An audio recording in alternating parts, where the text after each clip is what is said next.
Jeshi la Polisi mkoa wa Mbeya linamshikilia Mary Timotheo, mkazi wa Garijembe mkoa wa Mbeya, kwa tuhuma za mauaji ya mtoto wake aitwaye Scholar Atanas Mwaba mwenye umri wa miaka 10, aliyekuwa mwanafunzi wa darasa la 4 katika shule ya msingi Ngonde. Tukio hilo limetokea Disemba 9 mwaka 2025 majira ya saa 6 mchana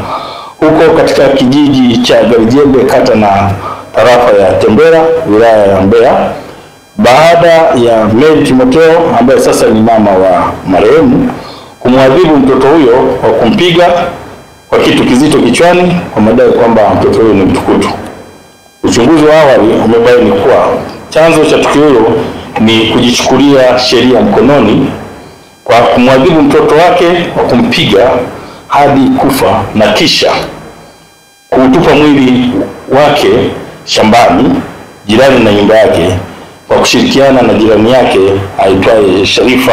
Nzarage, mkazi wa Garijembe, ambaye pia anashikiliwa na jeshi la polisi. Upelelezi unakamilishwa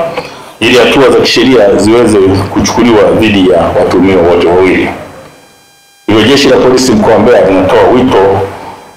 kwa baadhi ya wazazi na walezi kuacha vitendo vya kujichukulia sheria mkononi kwa kutoa adhabu kali kwa watoto wao, na badala yake watoe adhabu za kuwarekebisha